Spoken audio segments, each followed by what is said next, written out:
Hey, you're back. Welcome to Season 2 of The People We Meet. My name is Ty Bruner, and I'll be your host.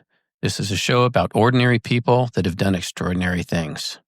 I'm glad you're here, and let's get on with it.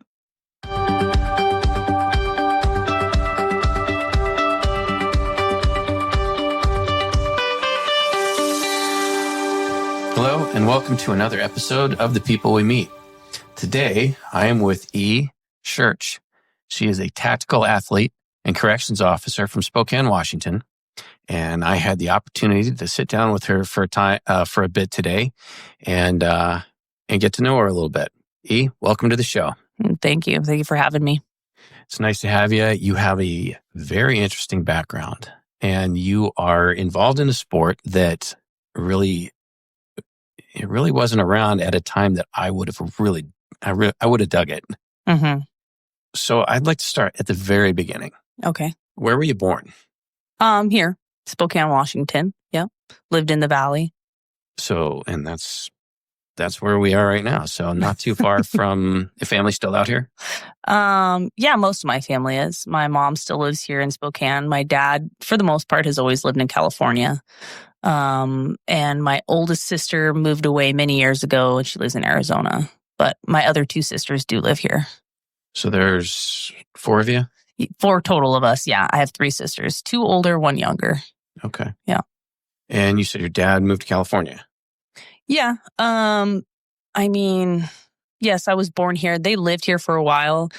I don't know exactly when, but at some point in my early childhood, we all moved to California, lived down there. So I have some early childhood memories of, going to Sunday school and like preschool down there and some like childhood friends in our neighborhood. But then we moved back up this way. Where in California? Yeah. Los Angeles area. San Fernando Valley, I think. Yeah. So you said you had a religious upbringing then? Mm-hmm. Yeah, absolutely. And my dad still is a pastor to this day. Oh. So yeah, still I'm Christian. My whole family's Christian. So yeah. Nice.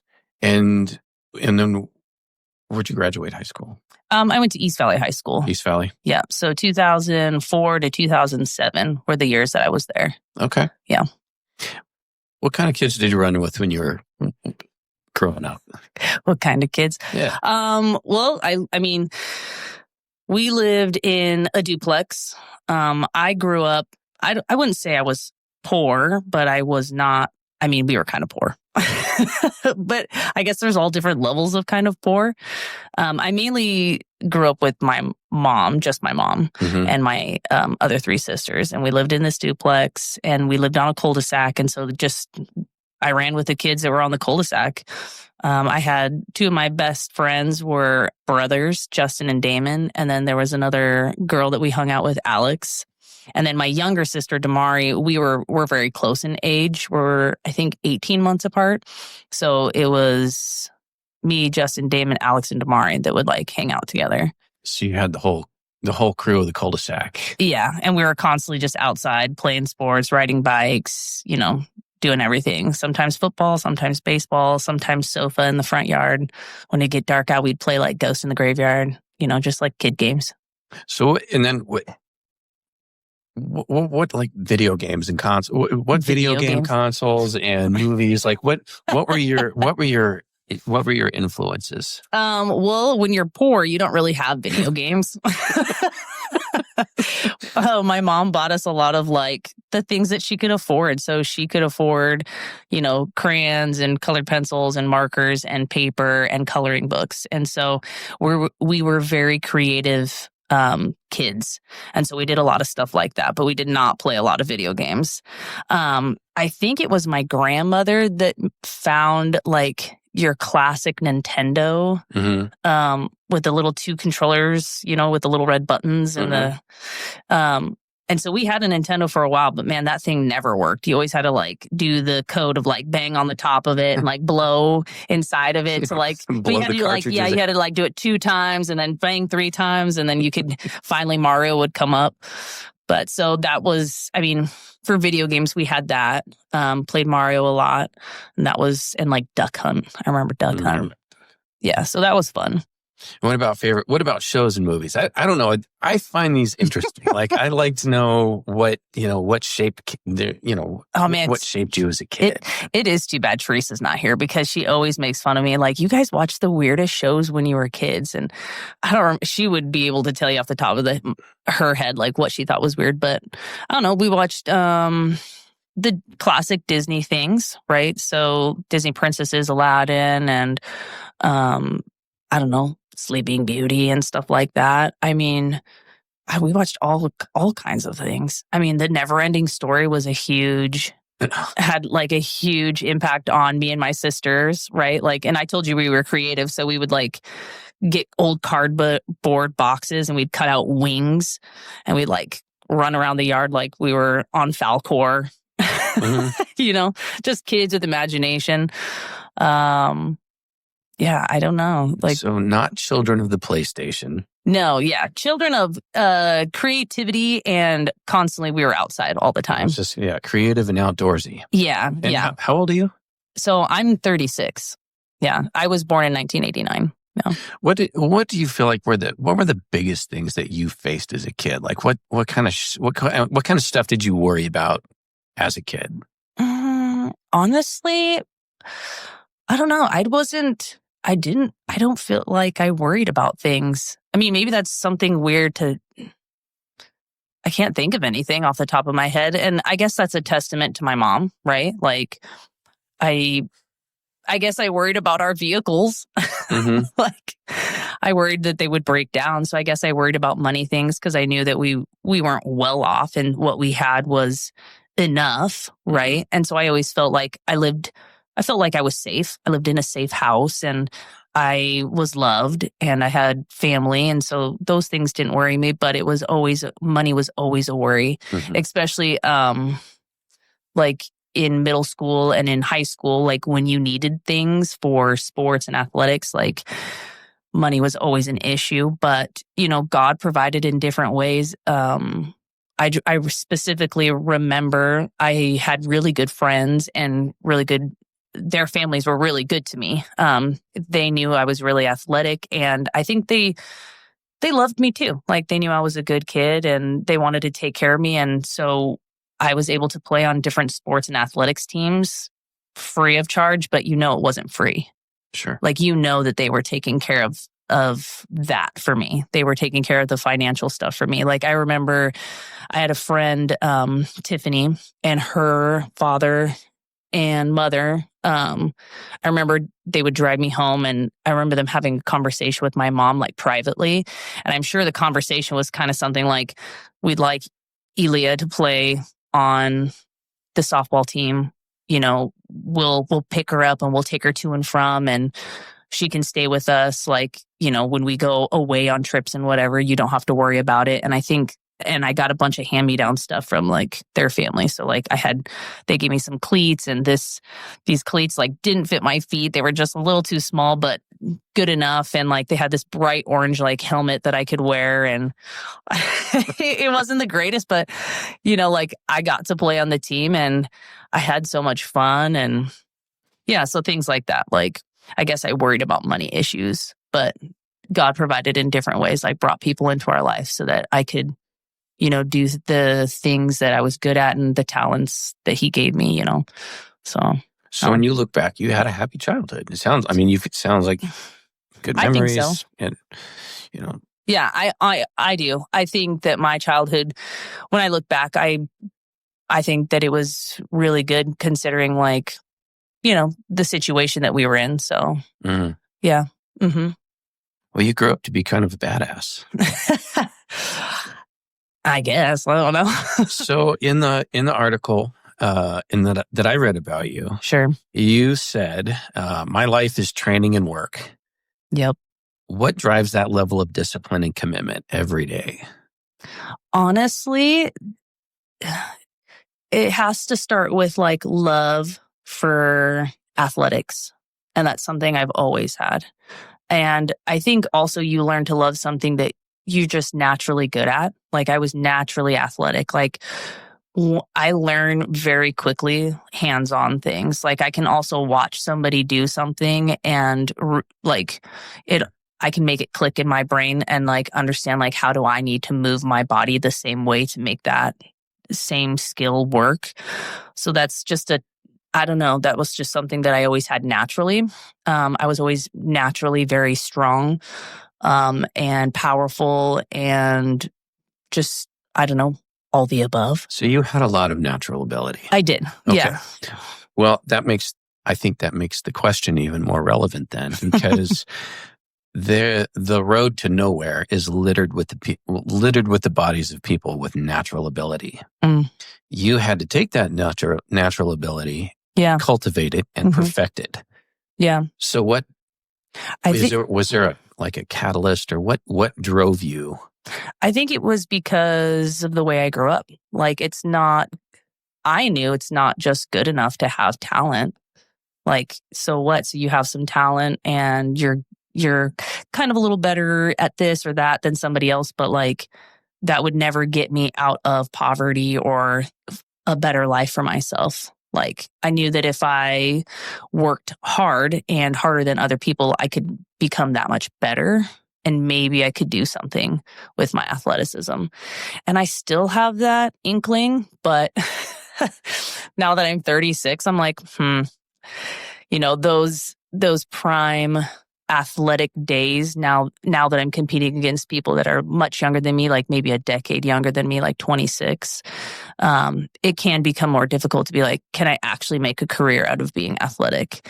And I don't know if that's actually my path, right? Like maybe God didn't want me to maybe he wanted me to be motivational to people to see that you can still continue to work and do these other things and still like cultivate, I guess, that level of discipline and I don't know, how both, right? Like you don't always get what you want. You always don't get I don't know. You don't always get what you want, but sometimes you might find you get what you need. Yeah. Or just... There's a song about that. Yeah, just the idea of like, I want something, but maybe that wasn't the right path for me. Mm.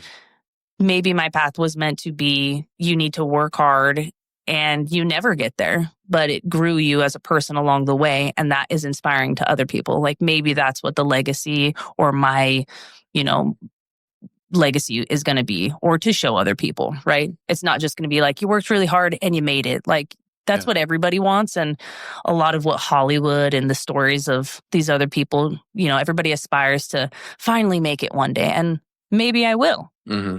I don't know. I mean, I'm 36. Like maybe it's in God's time, not my time. And you think it needs to be done at a certain time. Like maybe it is coming, but maybe it's not. And I'm honestly, I'm okay with that. Well, keep in mind, too, at the age of 36, you're in that sweet spot where wisdom and treachery will win out over pure athleticism. Sure. Yeah, because I'm like, so I turned 36, right? And Teresa just turned 40. Mm-hmm. And I told her, because she's like, oh gosh, like 40. And she's like, my body. And like, I'm like, so ever since you turned 40, my body hurts. Like, it's like sympathy, babe. I was like, it's your fault. Yeah. So I kind of got a little bit ahead of myself, but tell me a little bit about your events. Tell me about your sport. The sport I'm competing in right now. Yeah. So that's called the Tactical Games. This is my 4th year in it, and it's a blend of fitness and firearms. So the idea, I don't remember exactly who founded it. I think it was around, I don't remember. I'm not going to give you the history. I'm just going to tell you when I started. Okay. Basically, you work out, and you shoot pistol and you shoot rifle. And it's a matter of, there's two different kinds of ways to like become, take first place in an event. It can be a blend of time. So you work out, you shoot, and you get a time for how fast you did the entire event. But they're going to take into consideration your missed shots. So every missed shot's like 10 seconds. Mm. So if I finish the workout in 10 minutes, but I had, 6 missed shots, that's another 60 seconds added onto my time. So now I'm at 11 minutes. And the workouts vary from what Yes. Yeah, it's kind of like CrossFit. The events will be unknown, usually. Usually, but you have an idea of like what you will probably see. Like they will give you if you want to be in the elite category, you need to be able to lift a certain amount of weight for like a sandbag or like an axle bar or something like that. They tell you like you have to wear a weighted vest. Men wear a 15-pound weighted vest always. Women wear a 12-pound weighted vest always. So you know what to expect. Like, you're going to do rope climbs. There's going to be running and things like that. You can also do work points in an event. So they will say you're going to shoot your target, pistol and rifle, and then you have work points over here. So maybe you're going to pick up a sandbag and carry it so far, and that's a point. So instead of it being for time, it's just however many shots you made, so your hits, plus how many work points you got, and that will be your score. So you can have point scores or you can have time scores. What are your strong events? I'm a pretty strong individual, so usually when things get heavier is when I get better. Are there any that you see it, you find out that that's what you got to do, and you're like, oh no. Yeah, it's always the long run. Like, I'm not a bad runner, but I'm not the greatest. I'll never be first place on a run. Maybe if it was a really short distance sprint, because I'm a power athlete, but I've been running a lot, especially in the last 4 years, and I have significantly increased my ability to run and it not to bother me as much. But I don't think I'll ever be a fast, long distance runner. I'm too heavy. I usually weigh about 165 pounds, and I try to maybe drop a couple pounds, like 160. But me being 160 pounds, I mean, dropping that 5 pounds is kind of hard for me. I don't have a lot to lose. Yeah. So, and just for reference for the listeners, how tall are you? I'm 5'7". Yeah. Okay. So you're not short. And I mean, you're certainly, I don't look at you and think, oh, she's a stout girl, but I mean, you pack some weight into a smaller frame. Yeah. Yeah. Yeah, so just running long distance is pretty hard. So before corrections, the hairstylist, what inspired your transition from that career into law enforcement? I know I'm kind of jumping around a little bit. No, it's okay. Honestly, doing hair wasn't something I ever thought that I would do. It was something that I kind of fell into. I was working the front desk at a beauty salon, and the people and the culture of that beauty salon was amazing. It was probably one of the most fun and best jobs I ever had. Such positivity, and I made so many friends, and I still have friends from that job to this day. And so it was easy to get sucked into that environment and be like, I want to be more a part of this. Yeah. And I was like, well, I know I am creative. Thank you, Mom, for all the arts and crafts, right? I was like, I know that I could do this if I put my mind to it. And that's something else that I've always had, is like, I truly believe that anybody can learn anything as long as you decide that you're going to do it. And I was like, I've never thought that I'd be a hairdresser, but I think that I could do this. And so I went to beauty school and then became a hairdresser, right? And so after a couple of years behind the chair, I realized what I really enjoyed about doing hair was the creation part. Just getting to like cut hair or color hair and helping people feel beautiful, right? There's something about that that's also really awesome. The thing that I didn't like about doing hair was the constant demand of the customer service, and that I was constantly being texted about people's next appointments. And I was like, oh, this isn't something that I really thought about would be the rest of my life. Yeah. Sometimes you just want to, when I'm at work, like, I like my clients and we had great conversations and I enjoyed them. But when I leave work, I kind of wanted to leave work. Sure. But you can't really do that, in hair. Also, my friend and my brother-in-law were both they were working for Spokane County Jail. And they kept being like, they need more female COs. I think that you would be really good in this position, just because they knew my personality. And they're like, I think that you'd be really good. And at first I was like, nah, maybe not. I think I need to kind of push this hairdressing as far as I can go, and then see. And so, well, for somebody who's creative and enjoys making people beautiful, going into corrections does not seem like the natural path. I guess the really short answer was, being in corrections, you were guaranteed to make a certain wage, right? A better wage than I was making doing hair. And you're guaranteed a retirement. Yes. And so Teresa also does hair. And so neither of us had retirement or any kind of security that way, and neither of us had healthcare. And so I was like, well, I feel like, I waited another year, and they were constantly pestering me like I should apply. And I felt like I had moved into a very prestigious salon and was trying that out. And I was like, it's not any better. And I don't really feel like this is fulfilling me. And I think that I could make a better life for me and Teresa if I was to go into something, a little bit more stable, and something like law enforcement, because law enforcement was something I had always considered. And so then I applied and I became a CO. So you've mentioned Teresa several times. Yeah, she's a major part of my life. I would imagine. Mm-hmm. And it was very nice meeting her. I wish she hadn't had to take off. When did you meet her? I met her at the beauty salon. Okay. Beauty school way back in the day. Me and Teresa have been together. Oh my gosh, it's been so long. I think like 12 years total, just like been together. And we've been married for about 6. Okay. Yeah. Did that cause any issues? You told me that you grew up in a fairly religious background, and of course. Do you mind talking about that?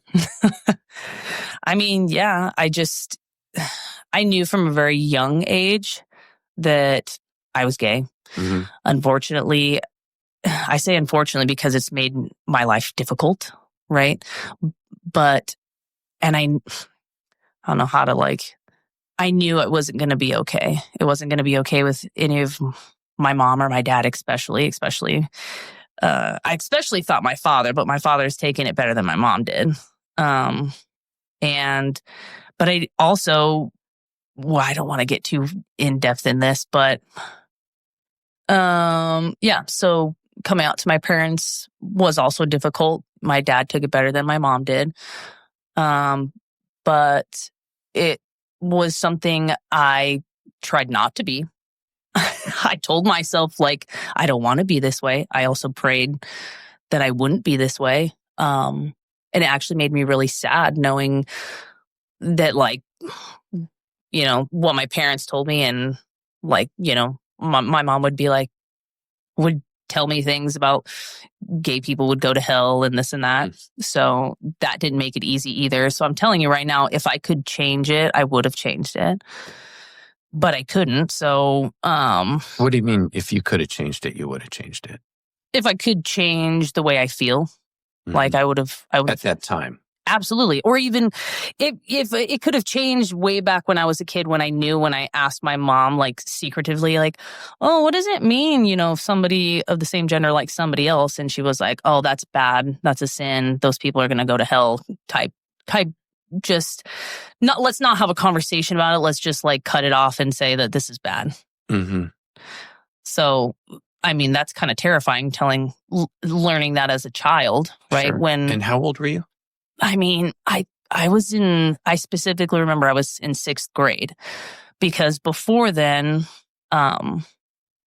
leading up to then, I just was a kid, right? I wasn't interested in anybody that way. You're in elementary school, you just have friends.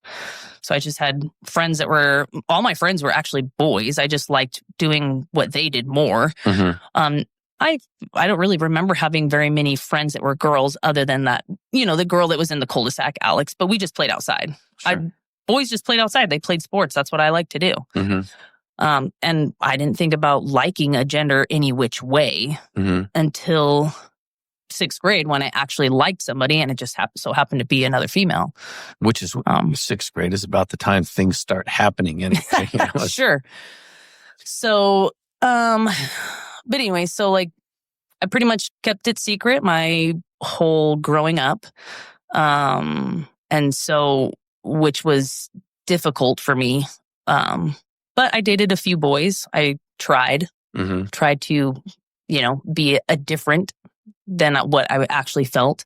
And that didn't work. Several boys I dated.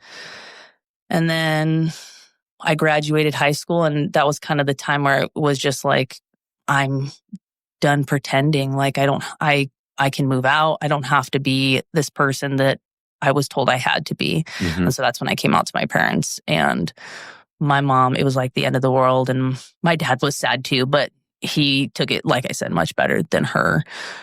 Did she say, no, you're not? Or she, oh, that's just bad and you better but like how? It kind of was like, yeah, no, you're not. She was just like, she just thought I was joking. Like, you have to be kidding. And I was like, I'm not kidding. I wouldn't seriously call you guys over here and wait for Dad to come up to Spokane so that I could talk to both of you. This is very serious. Yeah. We still don't actually have a good relationship, me and my mom, to this day because of it. Oh. Yeah. But me and my dad have a good relationship. Good. Yeah. Was there somebody that you felt that you could confide in that made you feel better? Like when I was young? Yeah. No. So you were just kind of bored on your own. Oh yeah. Yeah. So then what happened? What happened after you came out? Those were probably some of the darkest years of my life, was in college. But so probably from the time of like 2007, I think there was like a good 3 years that was pretty dark for me, unfortunately, just like feeling like I had nobody. Just trying to figure out how to be an adult, how to do things. Like I had a full ride to WSU on a track scholarship because I was state champion in like the long jump. I was tri-state champion in the triple jump. I still hold records to this day at East Valley for all my athletics. And so I was supposed to go to WSU, but I had no parental guidance. Like I said, my dad lives in California and my mom, not a good relationship there. So I was kind of like, well, I guess I'm not going to go to WSU because I don't even know how I'd live there. So then it was kind of like I was given another partial scholarship to go to the Falls. And so I played basketball at Spokane Falls Community College. And that probably is what really saved me, was still just playing athletics, being on a team and just having athletics to fall back on. Worked some jobs after that and then found myself at the beauty school. It was basically how that all went. And at what point did you find other people out there that made you feel like, oh, this isn't just me. This isn't my thing that I have to carry alone? I mean, I think it was in college. I mean, I started meeting other people that were also gay, but they had very different stories than me. One of my really good friends, though, she kind of had a similar circumstance, and so we got really close. Her name was Ray. But so, I don't know, made friends that way and just learned that, that I could still be who I wanted to be and still be a good person. I didn't have to I didn't have to be this bad person that I was told, gay people are. I try really hard just because this is who I am. Like, me and Teresa talk about it all the time. We're terrible gay people. And people are like, what do you mean by that? And I'm like, I just mean, and I don't mean this, obviously, I'm just trying to be as honest as possible. I'm not trying to be offensive to anybody. But I think within the last few years, you can see just the craziness that has come out of the LGBT alphabet mafia. And that's not something that I am a part of.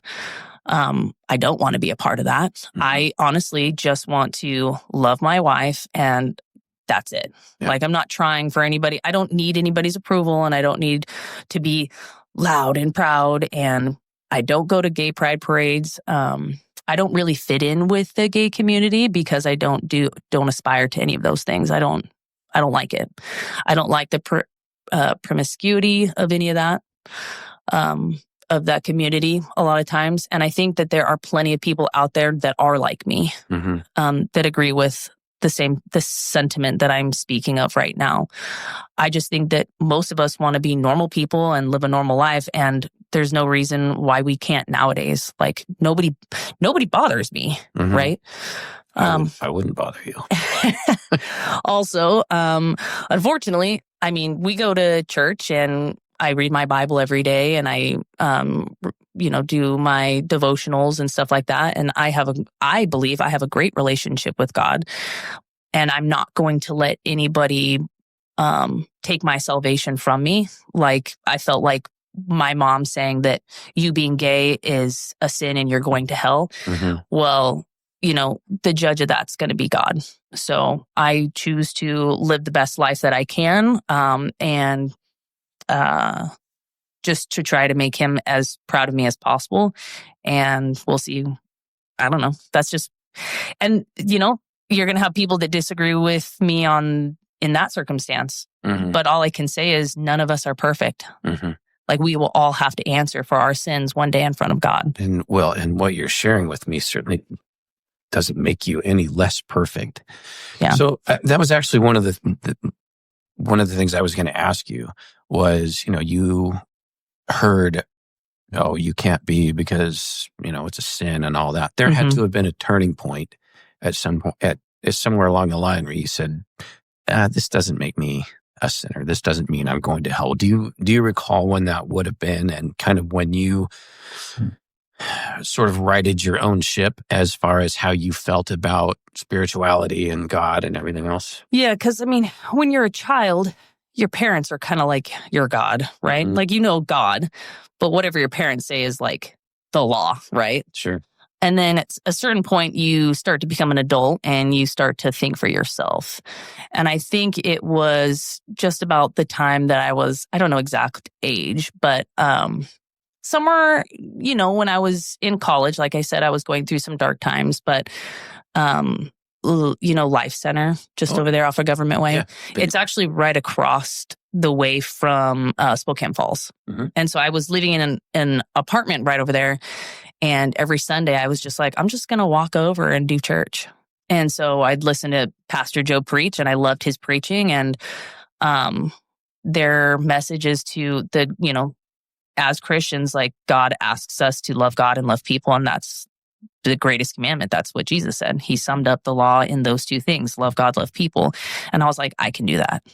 So if I can do that, then, and that's what Jesus is asking me, and I know that he's my savior, then that's what matters to me. What matters to me is his opinion, and what is his opinion of me, and what am I doing what he wants me to do? And that's when I started just changing my mind about it for myself and being like, you can think what you want about me, but I've never been one to just follow the crowd. Like I've always been different. I always knew that I was different. So it doesn't bother me to be, a nomad. I just do my own thing. Yeah. It's funny. I went to Life Center also. They sing a lot. I love the singing. Well, that's the thing, because I love Joe. I love Joe too. Like, I will suffer the singing so I can listen to Joe. And I get to a point, I'm like, if we sing one more song. Well, it's only at the beginning when we worship. No, it's and I was looking forward to talking and listening to Joe. Oh man. Anyway, so have you? Michael preaches now. His son. Okay. No, I haven't been in a while. Well, yeah, maybe you go somewhere else. But Joe comes up every now and then. He's still the co-founding pastor, but Michael has taken over as head pastor now, and he does a great job. Yeah. Okay. Well, maybe I have to go check it out. So we took kind of a big left turn there. I know, it was a big left turn. so yeah, let's get out of these waters. But you know what, though? Thank you for wading into them. I mean, it was very valuable to hear that, and I appreciate what you shared. For sure. So you got into corrections because there was benefits there. There was security there. There was pension. What was it like wading into that world? That was just it was hard. I bet. I mean, I went from being a customer service to, I mean, I guess I'm a customer service for the public, but you're not customer service for the inmates, even though they think that you are. The inmates think you are. But it's a world that nobody really thinks about.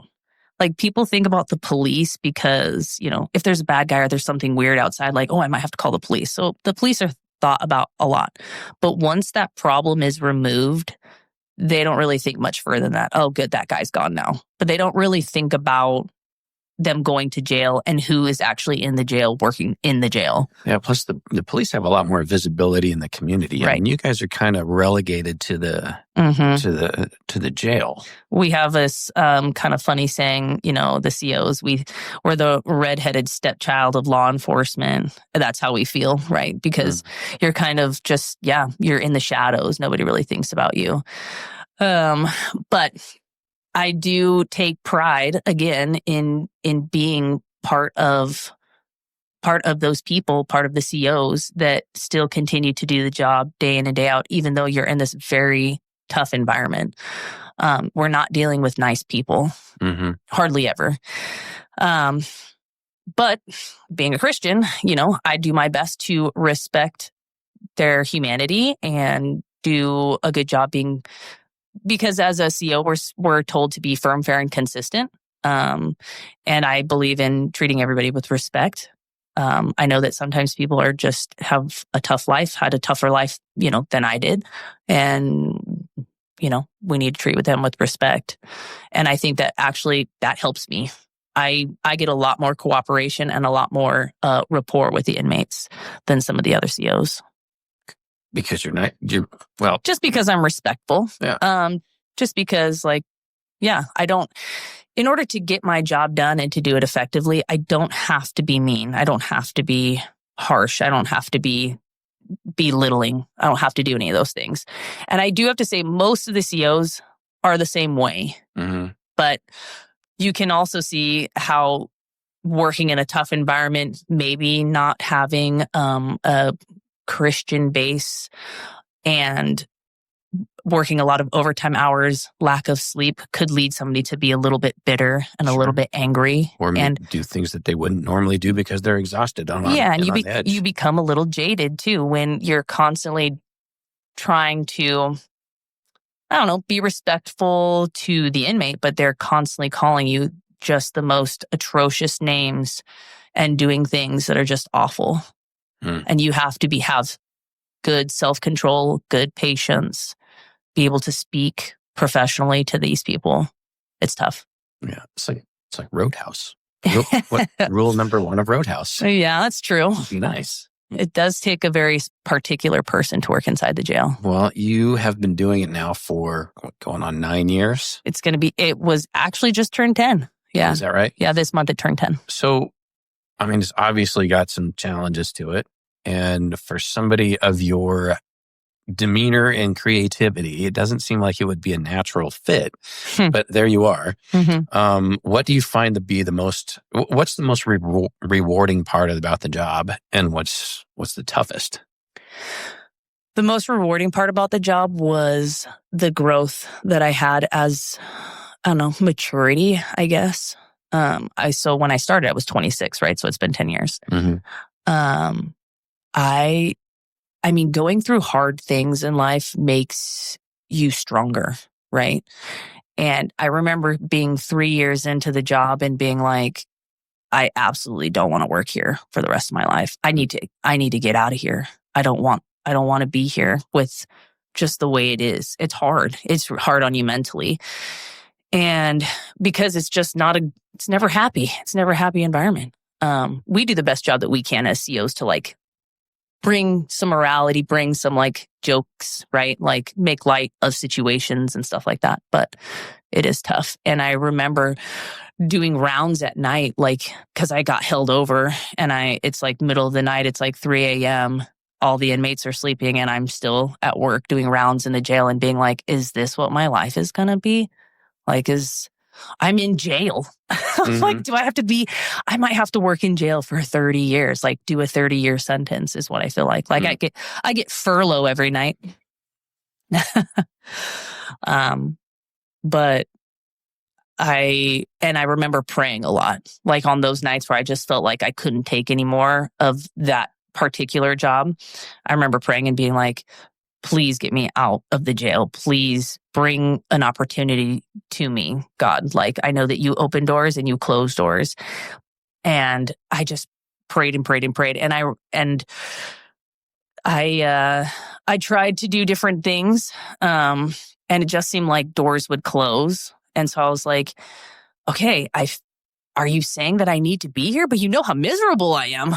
And I'm just like, there was probably about 3 years ago, I remember being like, having this feeling like I've been praying for this for 5 to 7 years now. Mm-hmm. And this whole tactical games thing, I'm like, maybe this will take me somewhere. But I came to this, I just had this feeling like, I was like, maybe I was meant to stay here. Like because I would always pray, like, what's best for me. Like if I'm supposed to stay, I have to be okay with it. And I was like, the growth that I've had mentally and how I handle immersion situations and the patience I've learned to have and the self-control I've learned to have and dealing with hard people, COs and inmates, being put into very difficult situations, being able to stay calm, like all of these things have grown me in a way that I really like. And I had to go through years of just like, I don't want to be here. I don't want to be here. And I am now at the point where I'm like, working at the jail isn't so bad. Sure. And it's 10 years now. And it's just kind of like a question of like, is there something else out there for me? Or is this where you want me to stay? Like, am I supposed to help our department grow? Am I supposed to give my talents to the department? Is this what you wanted for me? Because God puts people in all different places, in all different jobs. Like, and I'm like, I never thought that this is where I would be. But if you want me to stay, like, I will continue to stay to be a light to other people, to help grow the department, help, I don't know, whatever way I can help, right? Like, if that's what his plan is. Let me ask you this. And this is, let's see. So the tactical games is an outlet. Yes. And the time that you spent growing is evolving. At somewhere in there has to be like a wellness component. Like, where did you discover your own philosophy of wellness, and what is it? Wellness as in like health, you mean? Health and mental well-being. Well, like you said, tactical games is an outlet, but even before tactical games, it was CrossFit. So I've been competing now for about 10 years. I would say 9, because I kind of started competing right after I got hired at the jail, and did CrossFit for many years. I was able to make it to the actual CrossFit Games in 2018. Tried again in 2019, barely missed it. And then was set to go to another regional event in 2020 before COVID happened. And then they shut down all in-person competitions. But basically, like, athletics has always been my outlet. Like, I mean, I love being fit, but more than just being fit, I love being healthy. Fitness gives you endorphins, right? Like, my dad was actually the one that instilled health and wellness into me and all my sisters. Even though he didn't live here, he's a huge part of my life, especially about probably being disciplined, being healthy, working out. Like, he instilled all those things in not just me, but all of my sisters. So we all have a good understanding of you don't eat things because they taste good all the time. Most people think you eat because it's for pleasure. We eat because it's good for us, like what we're putting into our bodies. Yeah. I kind of went all over there, all over the place with that answer. I guess, so that's, I mean, very, very clearly a mindset towards physical wellness, and your Christianity is kind of like the foundation of your mental well-being. Absolutely. Yeah. I mean, I think fitness plays a big part into mental well-being too. Absolutely. Yeah. Yeah. I don't feel right if I don't move.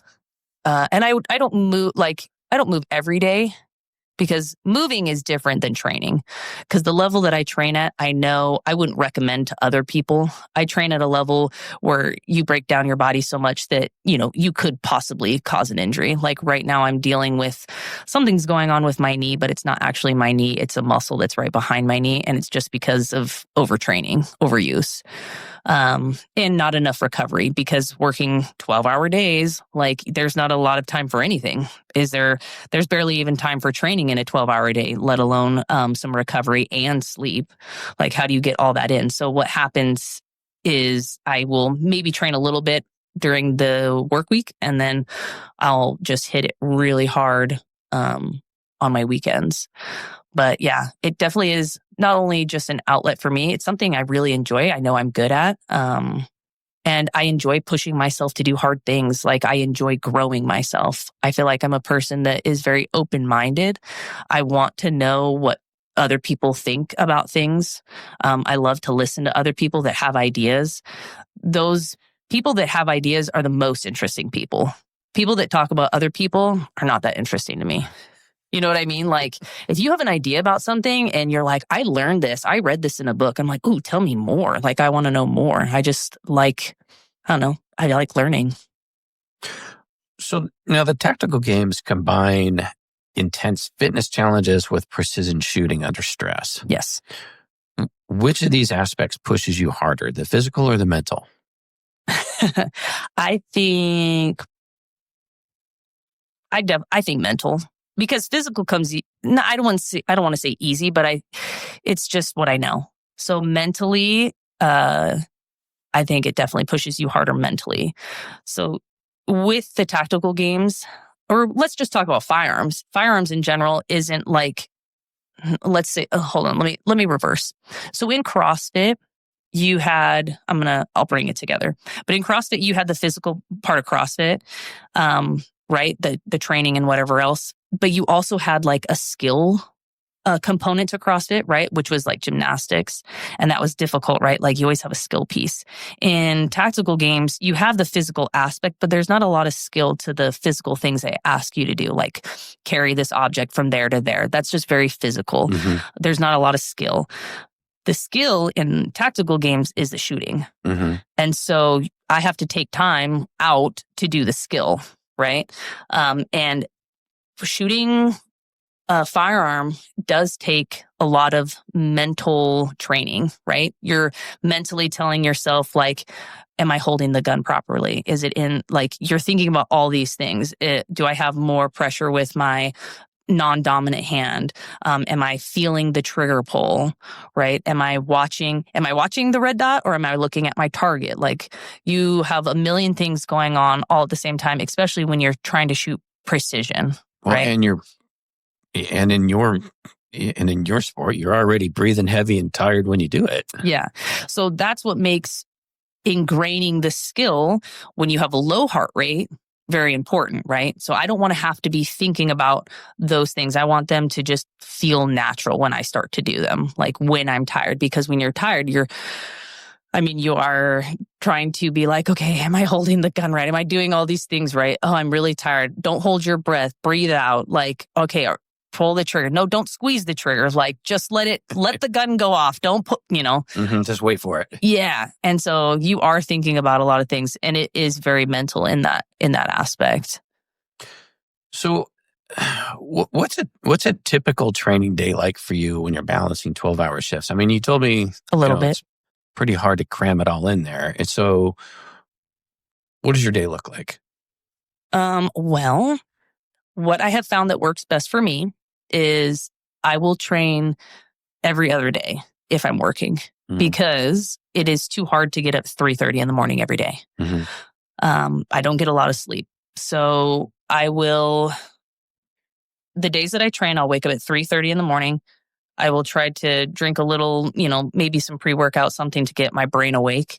And I'll try to be out in the gym by 4 a.m. And then from 4 to 5:30, I will try to get in maybe a lift and some sort of high intensity, or maybe a run or something like that. And that's my workout, right? And so that's right here, because I saw your gym in the garage. Yeah. Mm-hmm. Do you have a running route right around here that you like? Mm-hmm. Yeah, I've taken like you've seen those like little construction wheels that measure, like a measuring wheel. Mm-hmm. I've measured all the way out to like a mile. So I have checkpoints that I know, okay, if I hit this point, that's 400 meters or whatever. And then so there and back is 400 meters What's type your thing. typical training distance? All the distances. You got to train all of them. I train, 4, 8, 12. I mean, it depends on like what I'm doing. Like if I'm doing ruck running right now. So I'm doing longer distance rucks from like 3 to 4 mile rucks. And sometimes those 3 to 4 mile rucks aren't just a straight 3 miles or a straight 4 miles. It's like increments of a mile. And then maybe I'll add some weight to my ruck or something like that. I also do like mid distances. So like 8 to 1200 meters with some rowing in between, and then finish off with a 400 meter. And I'll do that like 6 sets. So high volume. But so getting in the miles, but sometimes like running shorter distances and stuff like that. But basically, after I finish my workout, I'll run inside, kind of get ready, and then get to work. I have to be on shift by 7, but we all get there about 6:45, and then I'll work 7 a.m. to 7 p.m. Mm-hmm. And then I'll come home and I will try to drop my stuff as quickly as I can, and I'll grab my belt and my gun, and I will do some dry fire in the garage. So the 12-hour shifts, and how many days a week? So it rotates 3 and 4 days. Okay. So 3 days 1 week, I'll get 4 days off, and then I'll work 4 days and get 3 days off. Gotcha. Yeah. So competing at this level takes an enormous mental toll. How do you stay motivated on the hard days?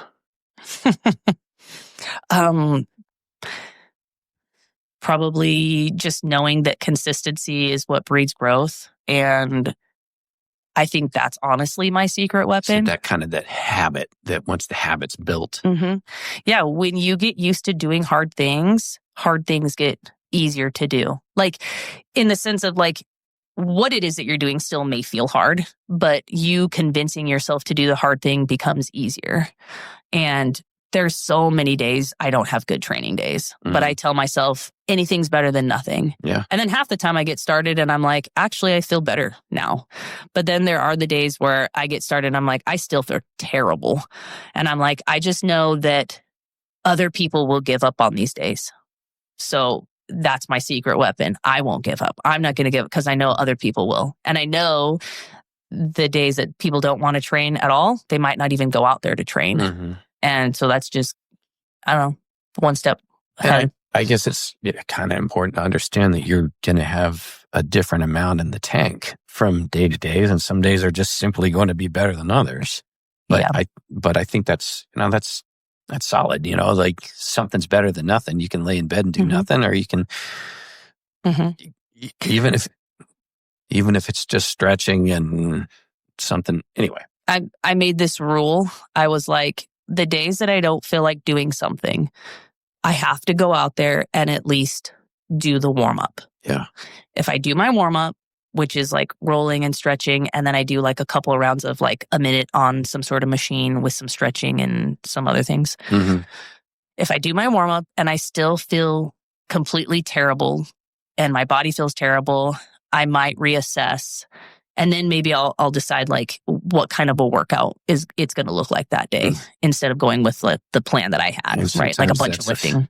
Well, and sometimes that's just a sign that today, right, you might need to rest. Especially, I have been a little nicer to myself as I age. Okay, but but a lot of times once I do my warm up and I'm out there and I'm like, actually, I feel better. Yeah.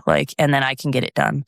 So that's a rule that I have now. I have an extra secret weapon that goes along with that because, I have to actually get my ass out the door and go somewhere. Oh. So I get up and go to the gym, and it's the getting up and going part. It's like, okay, well, we'll see how once we're moving, we'll see how things go. Because sometimes you get in the sauna, start stretching out. More often than not, I'm like, okay, I'm in the right space. Let's do this. It's the actual getting out the door part that That's my secret weapon. Do you have some friends at the gym you go to?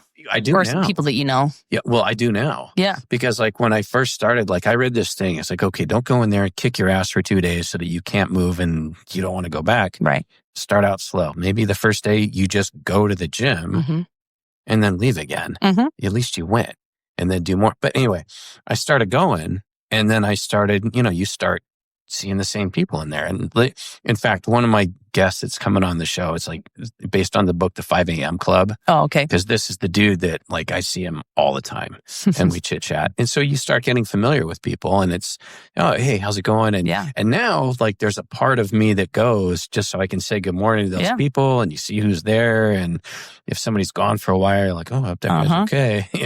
Anyway. Well, and for me, the reason why I asked that is because like when I would go to the CrossFit gym, like you do enjoy seeing those people and they help hold you accountable. Yes. Not in a hard way, but just like, hey, where were you yesterday? Yep. Like we missed you. Like you didn't come like when, you normally are here on Mondays doing chest or something, Yeah. And it just makes you feel like you're a part of something, right? Like people wanted to see you. So it helps. And I play racquetball too. And like the longer I played racquetball, the more I developed friendships with the guys that I played racquetball with. And now we'll sneak beers into this, like we'll come in with a cooler, and we play racquetball for a couple hours and then sit down and have a beer together and then leave. And they're like very close friends now. It's really cool. I feel very grateful to have them, in my circle. But anyway, sorry, not about me. No, that's awesome. Shifting gears a little bit. You mentioned that law enforcement officers struggle with mental health challenges like burnout, PTSD, and, based on some of the stuff that you see, especially being the redheaded stepchildren in law enforcement, how has your training and competing helped you deal with that in your own mental well-being? Honestly, I don't know, a ton. Usually I get people say all the time, like, I don't know how you're so happy. I don't know how you have so much joy. And I'm just like, I don't know. I don't probably God and fitness, like eating healthy, like my brain, there's no brain fog. I be careful about like what I put into my body. I mean, watch the sugar I eat. And the thing is, because I feel because I see such a difference in how, I feel, especially working inside the jail and stuff like that, I know that other people could benefit from what I know and the knowledge I have. And so recently, probably within the last, like, I think 3-ish years now, going on 3 years, I started a wellness and nutrition class at the jail. Actually, it was brought to my attention that we needed to do some sort of PT for our new hires because of the whole defund the police type thing and the negativity on law enforcement in general for a lot of the public, we were getting less and less applicants and less qualified applicants, more physically qualified. Sure. And so it was kind of a problem with them going through defensive tactics and getting injured, because when you teach people how to defend or fight or do certain things that they've never really done before, they can get injured. So it was brought to my attention, like, hey, could you do a PT class for the new hires? And while you're doing it, could you teach them something about nutrition? And we decided to call it wellness because my class is based around, like, you're a CO now, and there's some hard truths and statistics about being a CO and mental illness and suicide and divorce rates and alcohol use. And these are not nice statistics. So how do we not become the statistic? And so basically I go through just like, what does like basic nutrition look like? How do you eat well? What do we do to like exercise, water, all these different types of things. We talk about all the diseases and inflammation in the body, and eating sugar causes inflammation, which causes disease. And honestly, since we started doing it, I think that I've seen more of our new people working out regularly and trying to eat healthy and just more positive. And I don't know if I'm just making that up in my own brain, but I do think it's true. Oh, I think it's true too. I'm pretty familiar with the prevalence of PTSD in the fire service, and to a slightly lesser extent, law enforcement with, the cops that we run within the street and all that. How prevalent do you see PTSD in your CO community? Yeah, we have major incidents every now and then. Mm-hmm.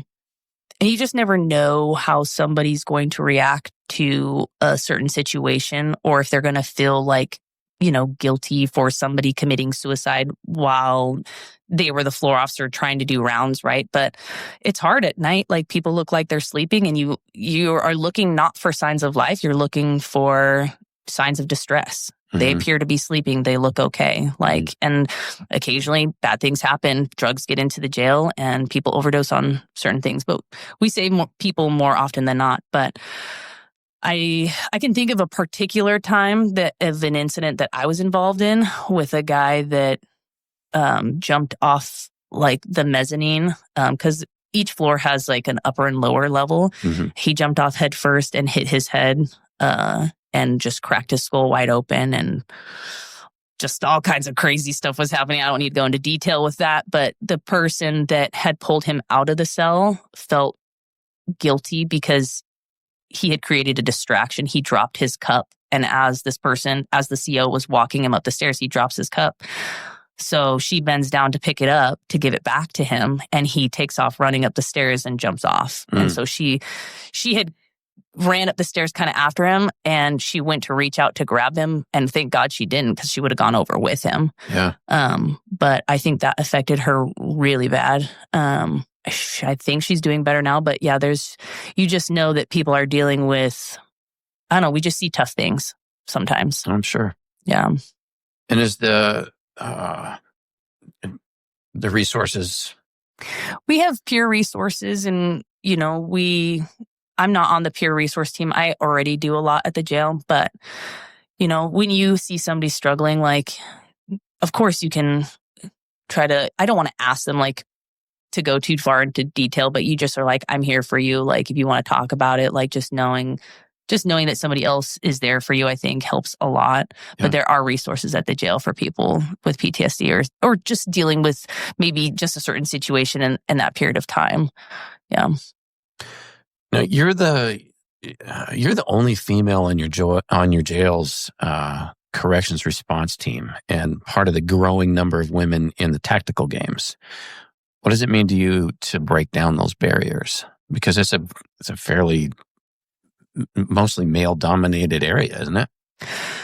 Yeah, I mean, I don't usually think about it a lot like that, but I have heard from people, from my sergeant, one of my sergeants, Sergeant Parker. She's so sweet. She's come to me many times on different occasions and been I just want you to know what you do and how much it means to the rest of us women that, never got to be a part of these things or were able to be a part of these things. And so when I hear it firsthand from somebody else that I work with, I feel like it does mean a lot. Mm-hmm. It means a lot to know that, other women do look at what I'm doing and say, it's really cool to see one of us doing it too, or that there are other women out there capable of doing things like this. Mm-hmm. In saying that too, I do think it's important to make sure that you are qualified to do those things. And I don't know, this might cause a little people to feel a certain way, because I do think it's really cool to see women doing things that not a lot of women do. But yeah, you need to make sure that you can do the job just as well, right? For CRT, we have a very specific physical fitness test, and not a lot of women can pass it. I passed it. With the training that I do, I've done a lot harder things, but it is a hard test. Yeah. It pushes you, and you have to be able to pass that, and then and just be able to know how to use firearms, how to do all these things, how to train properly, how to be smart, how to make good decisions. I know that there's more women out there that can do it, but you definitely want to make sure that I'm not just getting on the team just because it looks good for the department to have a female. I'm on the team because I'm qualified and I know it. Sure. And the rest of the guys that voted to have me on the team, because you don't just get on the team because you passed a test. They have to accept you onto the team. So I know that I have gained the respect from, the other male COs And I know that they would want me as a partner. If something was to go down, they know that I have their back, that I can take care of the situation. Like I can drag them out, if I need to. Yeah. Well, I mean, I can tell you, it felt the same way, in the fire service. I mean, I knew that I didn't give a shit. Yeah. Whoever was standing next to me was in all the same gear that I was in. They had to carry the same load that I had to carry. Yeah. And I didn't care if they were male or female. I needed to be able to drag them out, and they needed to be able to drag me out if needs be. Yeah, there needs to be a certain level of fitness. When you're going to do these more put into dangerous situation jobs, like you need to be qualified. You need to be able to do them. And honestly, if I wasn't qualified and I wasn't able to do it, I wouldn't want them to accept me on the team. I don't want. You didn't. You know what I mean? I don't want to be put into a position that I wouldn't do well in, right? Like, why would you want that? So I feel good about having the respect of not only the female COs and just being an inspiration that way, but also my male counterparts too. You weren't the token female on the team because we have to show how. Yeah, we're so diverse, right? All the guys try to okay, this is a joke, but I mean, they always joke like, oh, you hit all the marks, right? Like you're gay and you're girl, like we got them all. Like we're good to go now. And I'm just like, you guys are so dumb. I love it though. I love when they give me crap. So what's next for you, both in tactical games and in your career as a corrections officer? You have any big goals on the horizon? Honestly, I think if you would have asked me that a year ago, I would have answered differently than the way I'm going to answer now. But I'm just kind of like live and let live right now. Mm-hmm. I'm not trying to push anything to make it happen. I was pushing so hard to make things happen for so long that I kind of lost sight of like my true purpose being here on earth, which is to love God and love people and to be a light. And so I feel like my goals were so selfish. And so do I want to win? Yeah, I want to win. Like I'd like to win nationals. This is my 4th year. I've taken second place at nationals 3 years in a row. Mm-hmm. And maybe I take second place again this year. Maybe I take third. Maybe I take first. Mm-hmm. I'd like to take first. Of course I'd like to win, but my whole like my big goals were so selfish, and I feel like it kind of bankrupted me a little bit. And so now I'm just like, I don't care. Like how so? How did you feel like it bankrupted you? You want to listen? Yeah. Are you ready for a story? Well, that's why we're here. Okay. I'll try to make it short. So like last year, like I said, if you would have asked me, I would have answered differently. I would have been like, oh, my goal is to win nationals at the tactical games. And that's what it was. And so I was training super hard. And I was putting everything on the back burner just to train, right? Mm-hmm. Little time spent with my family, no projects done around the house. Teresa was sacrificing a lot to make things happen. She sacrifices still, right? But we were just sacrificing to make this goal happen. Mm-hmm. And I specifically remember I was training so hard that when nationals came, it was kind of like a relief that, oh, okay, I finally made it to nationals. And I feel like then when I went to compete at nationals, I was so worried about making a mistake, right? Because that'll be my nationals. I'm not going to win if I make a mistake. And because I was so concerned about making mistakes, I made mistakes. I made several mistakes, big mistakes, and ended up taking second place. And when I took second place, I felt like I had lost, like so bad. Like I felt like I failed because I'd worked so hard and sacrificed so much. And I remember being like feeling bankrupt, feeling like I sacrificed all of this to just feel like this. And the thing is, what's crazy is everybody's like, what, second place? That's great. Like you did so for nationals. That's amazing. Like, and I just felt like the biggest loser. Well, you built it up to the point that anything less than a total victory was going to be a failure. Yeah. And, I was like, at that point, I was like, well, what's the point? Why am I competing? And which is such a terrible outlook to have. Like, so what's the point? Why am I competing? Like, that's the only reason you're competing is to win. Like, what about like what about being a light, E? What about trying to motivate people? What about just trying to help people? What about the skills that you've acquired because of your hard work? What about all these things that you've accomplished? And it was like, none of it mattered. And I specifically remember being angry at God. Like it was his fault.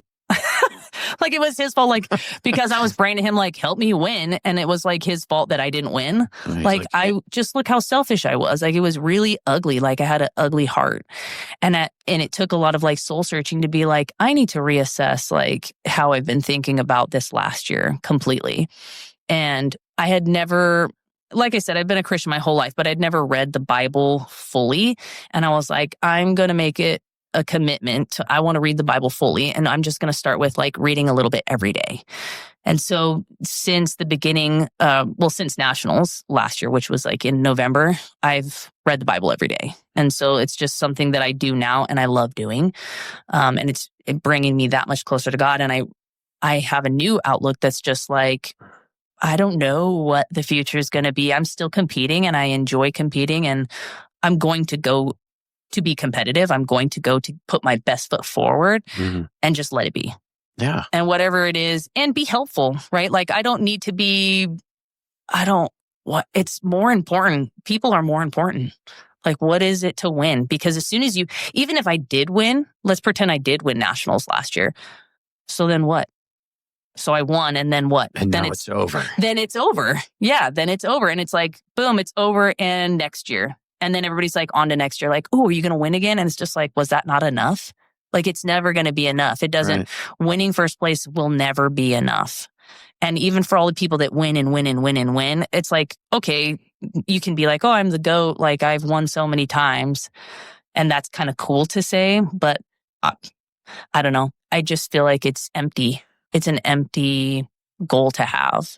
So I'm just trying to enjoy like becoming better skilled and all the other things that come along with it. So you'll be competing for the pure joy of the sport. Yeah. And just like maybe just getting, I don't know, and people like getting to be motivational, inspiring, or just helpful. Maybe I'm just helpful. Yeah. Well, I think that's a valuable lesson. And I don't know why you would have hesitated to share that story. I think that's a great story. And real quick, my daughter is doing her volleyball tryouts today. Oh. And she was so worried about being on the team and all that. Well, she was. But she told me just yesterday, and I was very proud of her. She says, I put in the work. I'm just going to go out there and I'm just not going to worry about it. Yeah. Because I know I've gotten better and I'm either going to make it or I don't. Yeah. And I was like, good for you. Yeah. Anyway, it sounds like she's wise beyond her years. You know what? In a lot of ways she is. Yeah. But anyway, I appreciate you sharing that. I think that's extremely valuable. Yeah. And I wish you when is the next Nationals? So Nationals always is in November, and it tends to be like somewhere around like the 15th, 16th, 17th-ish. This year, I think it's like 14th, 15th, 16th. And where is it? I think. It always takes place in Texas. Okay. I was going to say Nationals in Spokane in November would suck. Oh, I know, right? No, I have 2 competitions before then that I'll be heading off to before Nationals happens. I got one coming up in a month and then one in October. Well, I like your mindset going into it. I wish you the best. I think you're gonna do great. I'm gonna be watching. Thank you.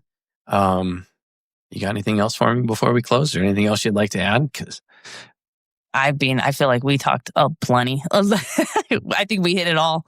Well, I really appreciate you being here. I think this was a great interview. I enjoyed talking with you.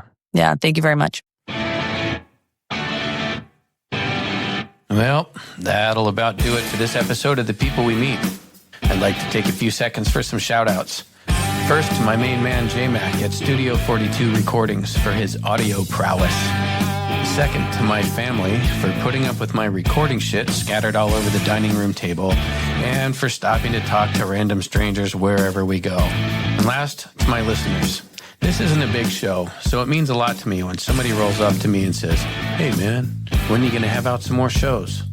So if you know someone who has a story that just has to be told, drop me a line at thepeoplewemeetpodcast.com. I'd love to hear from you. Thanks again for listening, and I'll catch you next time.